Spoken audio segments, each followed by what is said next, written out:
Imagine. Listening to Imagine and truly understanding what Lennon was actually saying.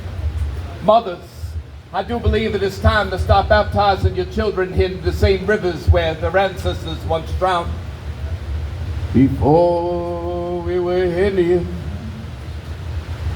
before they made us Christian, before the Bering Straits, along the Mediterranean we were trying to escape. We were trying to escape. We were, oh, say, can you see? Oh, say, can you see? Oh, say, can you see? Oh, say, can, oh, say, can, oh, say, can I see? Land of the free, home if the brave were to be perfectly honest, they would tell us just how afraid they actually are. And our fear kills. Our flag was still there. Our mothers, fathers, sisters, brothers, aunts, uncles, friends, lovers were not. And how much land must be taken? And how many villages must burn? And how many women must be assaulted? And how many children must die? And exactly what casualties will qualify as actual life? What do they have to look like? Have you become so desensitized that you can look inside of a dying child's eyes and see nothing and feel nothing? What are you closing your eyes to? Who are you closing your hearts to? How can you not hear a mother's blues, a grandfather's lullaby, a family's cry for help, a little girl's final scream, and into our own delusional dreams? It seems he only awoke in sleep, the only realm which still breeds freedom. And every time he opened his eyes, it seems he had to close them. The American dream, the nightmare of being awakened from them. The greatest writers have died before ever moving the pen, so allow us to speak for them. No matter where the tomorrow takes us, you will always be remembered. There will be no excuse great enough to excuse the actions of such sadists.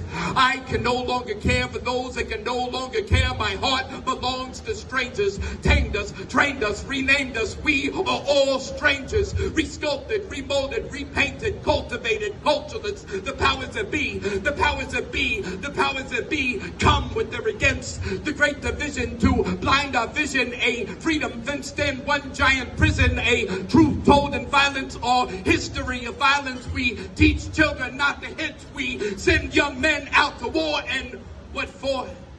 There will be no more love poems until unbroken hearts replace broken bones. Lies are exposed, truths are told, walls come down, borders are erased, space is shared, guns are lowered, and the bombing stops. No more TikToks to mock the dead. No more propaganda to be deemed as a questionable fact. No more unspeakable acts carried out by those just allegedly fighting back. And how far back does your hatred go? There will be no more love poems until you can look at their families as you look at your very own.